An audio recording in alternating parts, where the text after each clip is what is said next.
Welcome to Sengoku Daimyo's Chronicles of Japan. My name is Joshua, and this is episode 123, Embassy Interrupted. Iki no Hakatoko sat in his room, gazing out at the city. It was truly an amazing place, filled with all kinds of people from around the world, and yet still, after 9 months of confinement, the place felt small. Sure, he had visits from ranking nobles and dignitaries, but even the most lenient of house arrests was still house arrest. That didn't mean he had nothing to do. There were books and more that he had access to, many that had not yet made it to the archipelago, and some of which he no doubt hoped he could bring back with him. And of course, there was paper, brush, and ink. And then there were the experiences he and others had acquired on this mission to the Great Tang. From the very beginning, the mission had been plagued with disaster when they lost half of their ships and company to rogue winds on the open seas. Now they were trapped because the emperor himself wouldn't let them return home. They had experienced and seen so much, and that provided ample material for one to catalog. As the seasons changed and rumors arrived that perhaps his situation would also change soon, Iki no Hakatoko spread out the paper on the desk in front of him, dipped his brush in the ink, and began to write. He wrote about his experiences and what had befallen him and the others. He had no idea who might read it, but he wrote it down anyway. Hakatoko couldn't have known then that his words would eventually be captured in a much larger work chronicling the entire history of Yamato from its very creation, nor that his would be one of the oldest such personal accounts to be handed down. His words would only survive in fragments, or perhaps his writing was simply that terse, but they would be preserved in a format that was still being read over 1,000 years later. Alright, well, last episode, we finished up the story of Xuanzang and his journey to the west, which is to say the western regions, and thence on to India, or Tianshu. There, he walked in the footsteps of the historical Buddha, studied the scriptures at the feet of venerable teachers such as Silabhadra of the great monastery of Nalanda, and eventually brought back hundreds of copies of manuscripts to Chang'an to be translated and disseminated, impacting Buddhist thought across East Asia. Xuanzang's travels lasted from around 629 to 645, and he was still teaching in Chang'an in the 650s when various student monks from Yamato arrived to study and learn from him, eventually bringing back his teachings to the archipelago as part of the Fa Xiang or Hoso school of Buddhism. He was still there as the embassy about which we are going to talk about today arrived. Now, before that, we had talked about visitors from Takara and Shai, recorded in the Chronicles. As we noted, these people were most likely from the Ryukyuan Islands, and the names may have been conflated with distant lands overseas. But regardless, it does seem to indicate that Yamato had at least an inkling of the wider world, introduced through the continental literature they had been importing, if not the direct interactions with individuals from the Korean Peninsula and the Tang court. This episode, we're going to talk about some of the relations between Yamato and the continent, including the various embassies sent back and forth, as well as one especially detailed embassy from Yamato to the Tang court that found itself in a bit of a pickle.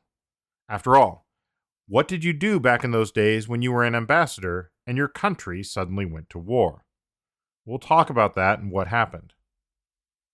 Now, to reorient ourselves in time, we're in the reign of Takara Hime, called Kyogoku Tenno during her first reign, and she had reascended the throne in 655 following the death of her brother, Prince Karu. The chroniclers would dub this reign that of Saimei Tenno in her second run on the throne. From the very beginning of her second reign, Takara Hime was entertaining foreign envoys. In 654, the three Han of the Korean Peninsula, Goguryeo, Baekje, and Shilla, all sent ambassadors to express their condolences on the death of her brother, and presumably to witness her ascension. And in the 8th month, Kawabe no Maro no Omi, along with others, returned from Chang'an.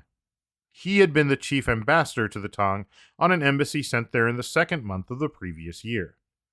Originally, he had been under the command of the controlling envoy Takamuku no Obito no Kuromaro, but Kuromaro unfortunately died in Chang'an, and so Kawabe no Mari no Omi took over his role. That same year, 655, we know there were about 100 persons recorded in Yamato from Baekje, along with envoys of Goguryeo and Shilla. These are likely the same ones we mentioned back in episode 117, when 150 Baekje envoys were present at the court, along with multiple members of the emishi. Shilla, for their part, had sent to Yamato a special hostage whom we know as something like Mimu, along with skilled workmen. Unfortunately, we are told that Mimu fell ill and died. The Chronicles are pretty sparse on what this meant, but I can't imagine it was great. After all, the whole idea of sending a hostage to another nation was as a pledge of good behavior, the idea being that the hostage was valuable enough that the sending nation wouldn't do anything too rash. The flip side of this is that if the hostage died, the hosting country lost any leverage, and presumably the sending nation would be none too pleased. That said, people getting sick and passing away was hardly a hostile action, and likely just considered an unfortunate situation. The following year, in 656, we see that Goguryeo, Baekje, and Shilla again all sent ambassadors to offer quote-unquote tribute. The Chronicles mention that dark purple curtains were drawn around the palace site to entertain the ambassadors, likely referring to the new palace site at Asuka no Okamoto, which probably was not yet fully built out. We're given the name of the Goguryeo ambassador, Talsa, and the associate ambassador, Ilchi, with 81 total members in the Goguryeo retinue. In seeming response, Yamato sent an envoy to Goguryeo with Kashiwade no Omi no Hatsumi as the chief ambassador and Sakaibe no Muraji no Iwasuki as the associate ambassador. Other names mentioned include Inugami no Shiromaro, Kawachi no Fumi no Obito, no personal name is given there, and Okura no Maro. We also see a note in the Chronicles that Yamato ambassadors to the quote-unquote Western Sea, which seems to refer to the Tang court but could possibly refer to anything from the Korean peninsula west, returned in that same year. The two are named as Saeki no Muraji no Takunaha and Oyamashita no Naniwa no Kishi no Kunikatsu. Now, these are both families that were clearly involved in cross-strait relations based on how frequently they are referenced in the Chronicles as being associated with various overseas missions. However, we don't seem to have clear evidence of when these particular individuals left on this mission. Kunikatsu might refer to an early ambassador to Baekje, but the names are different, so that's largely just speculation. In any case, upon their return, they are said to have brought with them a parrot. Now, this wasn't the first parrot the court had seen. The feathery traveler had arrived in 647, or at least that's the first parrot we have in the written record. And that one came from Shilla as part of that embassy's gifts. Now, continuing on, in 657, another group of ambassadors returned from the quote-unquote Western Seas, in this case coming back, or possibly through, Baekje. These were Azumi no Muraji no Tsuratari and Tsuno Omi no Kutsuma. The presents they brought back were, of all things, 1 camel and 2 donkeys. And can you imagine bringing a camel back across the sea at this point? I mean, even if they were using larger ships based on continental designs, it still must have been something else to put up with a camel and donkeys on board, animals that are not exactly known for their easygoing and compliant nature. Speaking of boats, we should probably touch on what we think they were using. And I say think because we only get glimpses of the various boats being used in the archipelago, whether from mentions in or around Yamato, archaeology, or artistic depictions, many of which came from later periods. So, while it is generally assumed that Yamato were using Tang-style vessels, at least by the 8th and 9th century, there doesn't appear to be clear evidence of exactly what kind of boats were being used during the earlier periods of contact, at least not that I've been able to find. A quick note on boat technology and navigation. So while travel between the Japanese archipelago and the Korean peninsula and up the Yellow Sea wasn't exactly safe, it would have been possible with the vessels of the time. Japan sits on the continental shelf, meaning that To the east, where the shelf gives way to the Pacific Ocean with the Philippine Sea to the south, the waters are much, much deeper than they are to the west.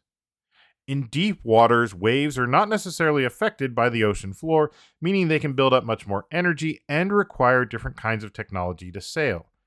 In shallower areas, such as the Sea of Japan, the Yellow Sea, the East China Sea, or the Korean Straits to the west of the archipelago, there's more drag that dampens out the wave effect. It's not that these areas are uniformly shallow and calm, but they are generally calmer and easier to navigate than out on the open ocean. So I understand it, I am not a sailor. Now, our oldest example of boats in the archipelago are dugout canoes, logs that are hollowed out and shaped. These appear to be what Jomon era populations used to cross to the archipelago and travel between the various islands. Though they may be considered primitive without many of the later innovations that would necessarily increase stability and seaworthiness, they were clearly effective enough to populate the islands of the Ryukyuan chain and even get people and livestock in the form of pigs down to the Hachijo Islands south of modern Tokyo. So they weren't exactly ineffective. Later, we see a different type of vessel appear, a built vessel made of multiple hewn pieces of wood. The examples that we see show a rather square front and back that rise up, sometimes dramatically, with various protrusions on either side. We see examples of this shape in Haniwa from about the early 6th century, and we have some corresponding wooden pieces found around the Korean peninsula that pretty closely match the Haniwa boat shape.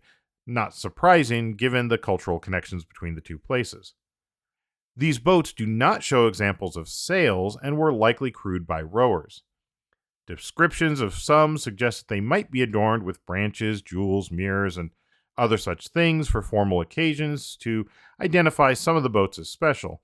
We even have one record of the rowers in ceremonial garb with deer antlers.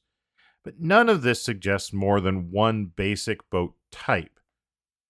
Now, in the areas of the Yellow and Yangtze rivers, the boats we see are a little different. They tend to be flat-bottomed boats, possibly evolved from rafts or similar, used to transport goods and people up and down the Yellow and Yangtze rivers and their tributaries. These boats had sails, but still weren't necessarily the most stable on the open ocean. Larger boats could make their way through some of the waves and were no doubt used through the Yellow Sea and similar regions. However, for going farther abroad, court chronicles note that there were other boats that were preferred. The Kunlunpo, or boats of the Kunlun, or boats of the dark-skinned people. A quick dive here into how this name came to be.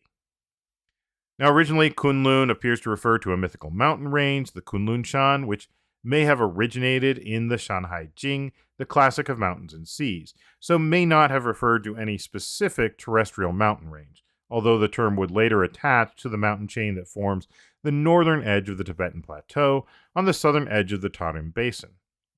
However, at some point, it seems that Kunlun came to refer to people, specifically people of dark complexion with curly hair.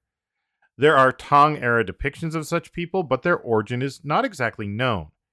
It might have equally referred to dark-skinned individuals of African descent, or some of the dark-skinned people who live in the southern seas, people like the Andamanese living on the islands of west of modern Thailand, or some of the people of the Malay Peninsula, for example. It is these latter groups that likely were the origin then of the Kunlun Po, referring to ships of the south, such as that of Malay and Austronesian origin.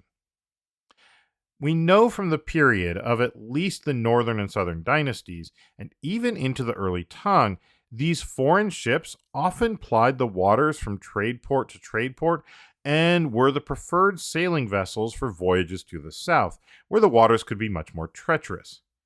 Indeed, the Malay language eventually gives us the term of their vessels as jung, a term that eventually made its way into Portuguese as junco and thus into English as junk, though this term has since been rather broadly applied to various different Asian-style sailing vessels.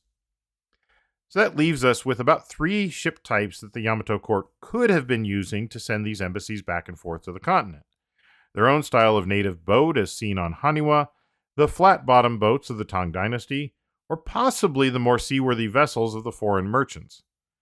Which were they using? Most depictions I've seen of the Kentoshi, the Japanese embassies to the Tang court, depict them as using the more continental-style, flat-bottomed, riverine vessels. After all, they were copying so much of what the Sui and Tang courts were doing. Why would they not consider these ships to likewise be superior to their own? At least for diplomatic purposes, anyway. I suspect that local fishermen did their own thing, and I also have to wonder about what got used for military purposes. Certainly, we see the Tang-style boats used in later centuries, suggesting that these had been adopted at some earlier point, possibly by the 650s or earlier. Now, whatever they used, and while long-distance sailing vessels could be larger than short-distance riverine craft, this was never a luxury cruise. From later accounts, we know that they would pack people into these ships. Think of the size of some of these embassies, which are said to be 80 to 150 people in size. A long overseas journey likely meant getting quite cozy with your neighbors on the voyage. So how much more so with a camel and 2 donkeys on board a vessel that was likely never meant to carry them in the first place?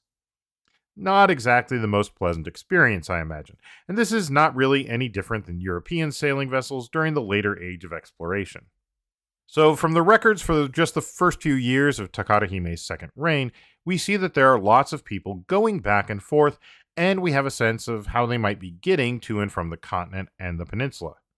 So let's dive into one of the most heavily documented embassies to the Tang court, which set out in the 7th month of the year 659.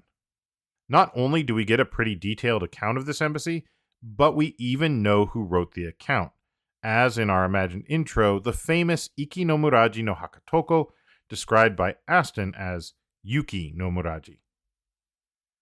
Iki no Hakatoko's name first appears in an entry for 654, where he is quoted as giving information about the status of some of the previous embassies to the Tang court.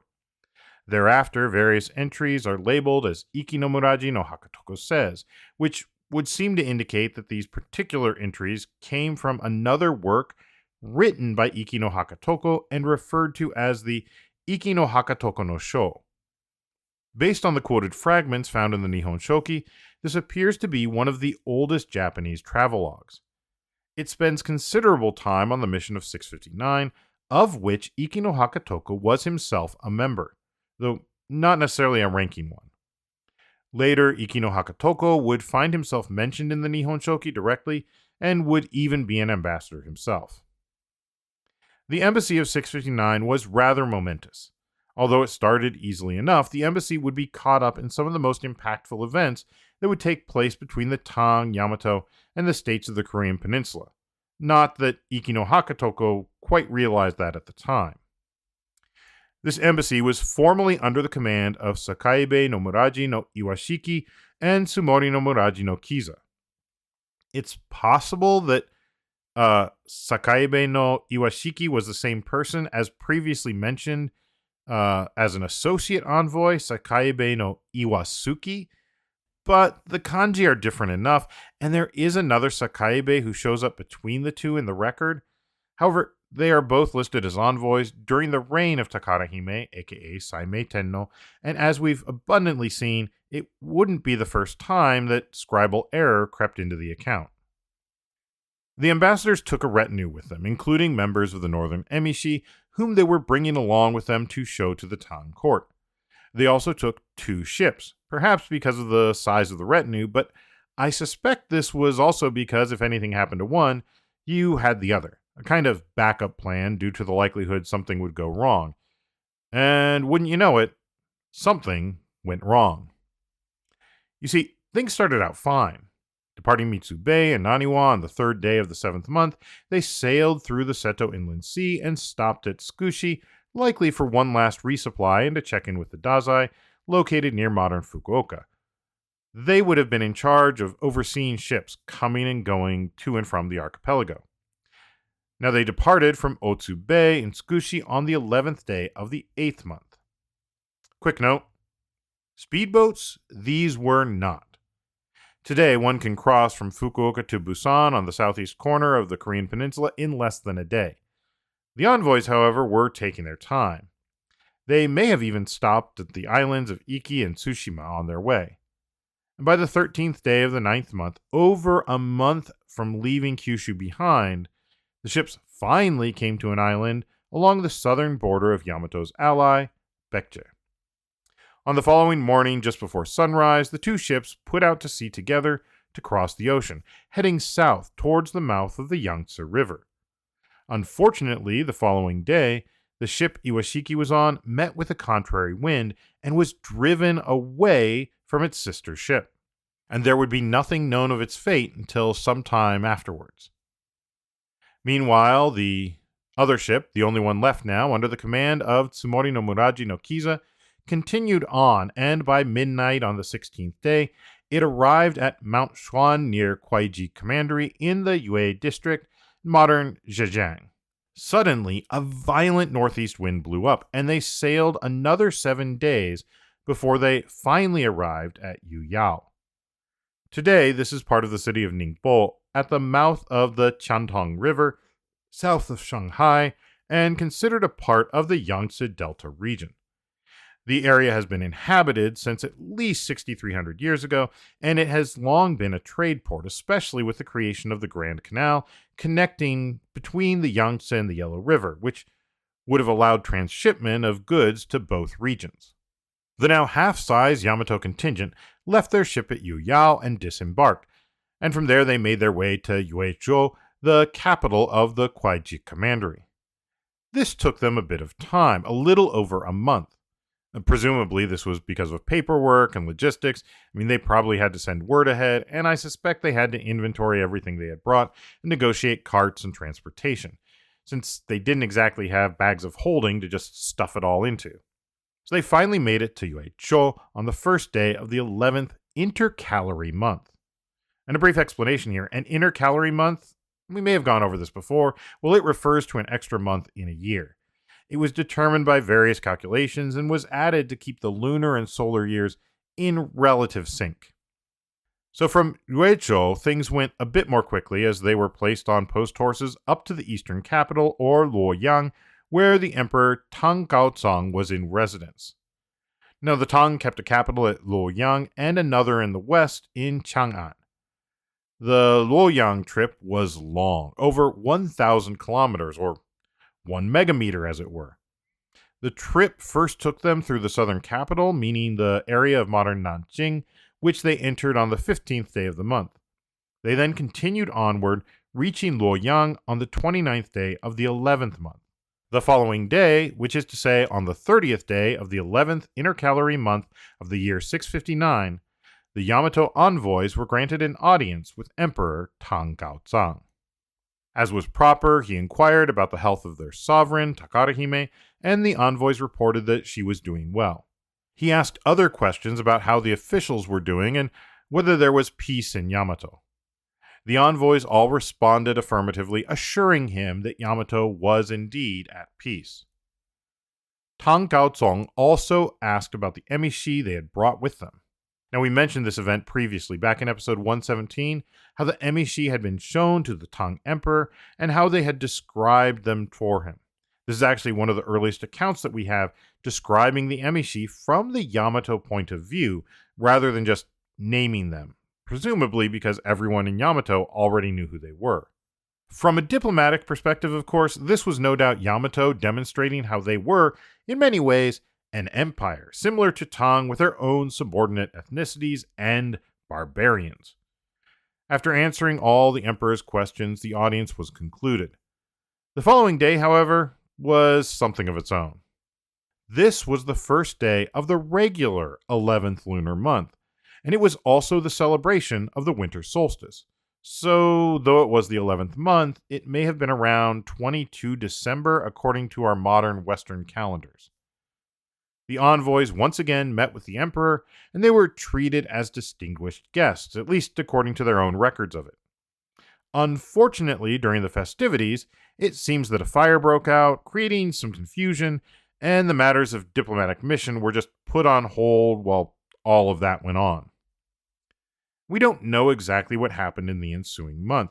Presumably, the envoys took in the sights of the city, visited various monasteries, and likely got to know the movers and shakers in the court, who would probably have wined and dined them, inviting them to various gatherings, since, after all, they brought their own exotic culture and experiences to the Tang court. That would have been a bit of prestige. Unfortunately, things apparently turned sour. First off, it seems clear that members of this embassy weren't the only Japanese in the court. There may have been various merchants, of course, but we definitely know that students who had come from other missions were still there studying, such as those who had been learning from Master Xuanzang. But we are given a very specific name of a particular troublemaker: Kawachi no Aya no Omaro, a servant of Han Chi-hung.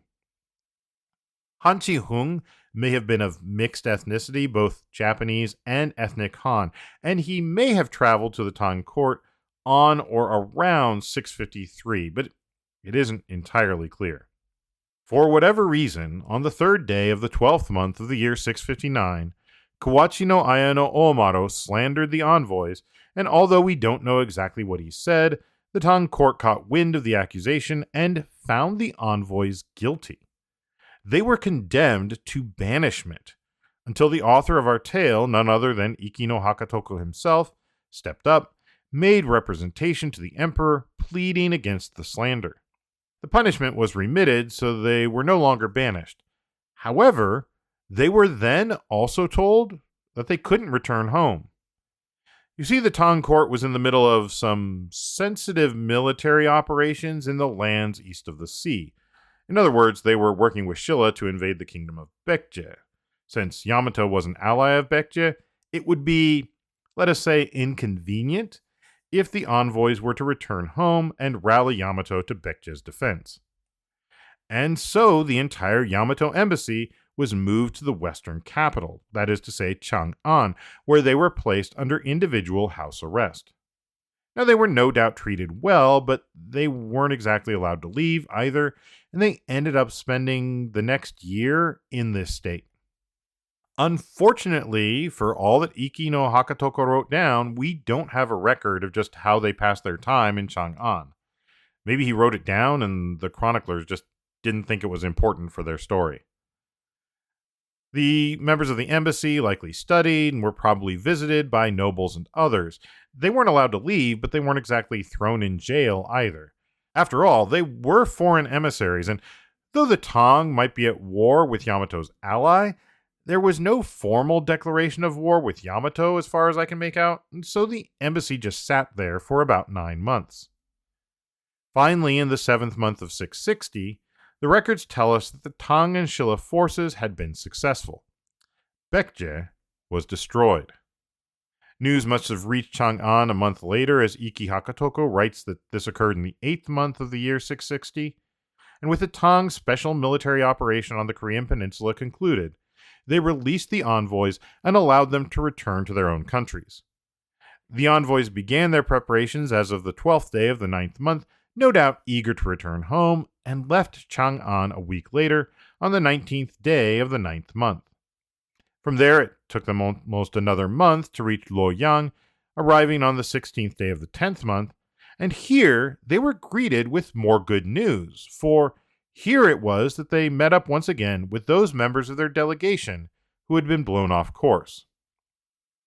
As you may remember, the ship carrying Iwashiki was blown off course on the 15th day of the 9th month in the year 659, shortly after setting out from the Korean peninsula. The two ships had lost contact, and Tsumori no Muraji no Kiza and his ship had been the one that had continued on. Iwashiki and those with him, however, found themselves at the mercy of the contrary winds and eventually came ashore at an island in the southern sea, which Aston translates as Erkiawe. Now, there appears to be at least some suggestion that this was an island in the Ryukyuan chain, possibly the island of Kikai. There, local islanders, none too happy about these foreigners crashing into their beach, destroyed the ship, presumably attacked the embassy. After all, we don't really hear about Iwashiki after this. Several members, including Yamato no Aya no Osa no Atae no Arima, and yeah, that is a mouthful, along with Sakaibe no Muraji no Inazumi, possibly a relative of Iwashiki, and various others, they all stole a local ship and made their way off the island. They eventually made landfall at Guazhou, southeast of Lishui City in modern Zhejiang province, where they met with local officials of the Tang government. They were then sent under escort to the capital at Luoyang. Once there, they were probably held in a similar state of house arrest due to the invasion of Baekje, but they finally met back up with Kiza and Hakatoko's party. The envoys, now mostly reunited, hung out in Luoyang for a bit longer, and thus it was, on the first day of the 11th month of 660, that they witnessed war captives being brought to the capital. This included 13 royal persons of Baekje, from the king on down to the crown prince, along with various nobles, including the prime minister, as well as 37 other persons of rank, 50 people all told. These captives were delivered up to the Tang government and led before the emperor. Of course, with the war concluded and Baekje no longer a functioning state, well, he could have had them executed. Tang Gaozong instead released them, demonstrating a certain amount of magnanimity. The Yamato envoys remained in Luoyang for most of the month. On the 19th, they had another audience with the emperor, who bestowed on them various gifts and presents, and then 5 days later they departed Luoyang and began the trek back to the archipelago in earnest. By the 25th day of the first month of 661, the envoys arrived back at Yuezhou, head of the Kuaiji commandery. They stayed there for another couple of months, possibly waiting for the right time, as crossing the sea at the wrong season could be disastrous. They finally departed east from Yuezhou on the first day of the fourth month, coming to Mount Chang'an 6 days later on the 7th, and set out to sea first thing in the morning on the 8th. They had a southwest wind initially in their favor, but they lost their way in the open ocean, an all too common problem without modern navigational aids. Fortunately, the favorable winds had carried them far enough that only a day later they made landfall on the island of Tamna, aka Jeju Island. Now, Jeju Island was at this point its own independent kingdom, situated off the southern coast of the Korean peninsula. Dr. Alexander Vovin suggests that the name Tamna may have been a corruption of a Japonic or Proto-Japonic name, Tanimura. The island was apparently quite strange to the Yamato embassy, and they met with various residents of Jeju, even convincing Prince Apaki and 8 other men of the island to come with them to be presented at the Yamato court. The rest of their journey took a little over a month. They finally arrived back in Yamato on the 23rd day of the 5th month of 661. They had been gone for approximately 2 years, and a lot had changed, especially with the destruction of Baekje. The Yamato court had already learned of what had happened and was in the process of drawing up plans for an expedition back to the Korean peninsula to restore the Baekje kingdom, and Prince Nakano-Oe himself was set to lead the troops. The icing on the cake was the reception that the envoys received upon their return was particularly cold. Apparently, they had been slandered to the Yamato court by another follower of Han Chi-hung. That would be the follower Yamato no Aya no Atae no Tarushima. And so they weren't met with any kind of fanfare. We still don't know what it was that Tarushima and others were saying. Possibly he had gotten letters from Chi-hung or Oomaru and was simply repeating what they had said. Either way, the envoys were sick and tired of it. They had traveled all the way to the Tang capitals and had been placed under house arrest for a year. Now they'd finally returned. They not only had gifts from the Tang emperor, but they were also bringing the first ever embassy from the kingdom of Tamna along with them. This slander would not stand. And so they did what anyone would do at that time. They apparently appealed to the kami. We're told that their anger reached to the gods of the high heaven, which is to say the kami of Takamanohara, who killed Tarushima with a thunderbolt, which I guess was one way to shut him up. Now, from what we can tell, the embassy was eventually considered a success. Iki no Hakatoko's star would rise and fall and rise again in the court circles. As I noted, his account of this embassy is really one of the best and most in-depth that we have from this time. It lets us see the relative route that the envoys were taking, or at least that this embassy took. The Chronicles in particular note that they traveled to the Great Tang of Wu, and sure enough, they had set out along the southern route to the old Wu capital rather than trying to cross the Bohai Sea and make landfall along, say, the Shandong Peninsula or at the mouth of the Yellow River. And from there, from the mouth of the Yangtze, they traveled through Nanjing, the southern capital, likely referring in this instance to the old Wu capital, and then on to Luoyang. Though they stayed there much longer than they had anticipated, they ended up living there through some of the most impactful events that occurred during this point in Northeast Asia. And those events are something we will touch on next episode. Until then, thank you once again for listening and for all of your support. And if you like what we're doing, please tell your friends and feel free to rate us wherever you listen to podcasts. If you feel the need to do more and want to help us keep this thing going, we do have information about how you can donate on Patreon or through our coffee site, ko-fi.com/Sengoku Daimyo, or find the links over at our main website, sengokudaimyo.com/podcast, where we will have some more discussion on topics from this and other episodes. Also, feel free to reach out to our Sengoku Daimyo Facebook page. You can also email us at thesengokudaimyo@gmail.com. Thank you also to Ellen for their work in editing the podcast. That's all for now. Thank you again, and I'll see you next episode on Sengoku Daimyo's Chronicles of Japan.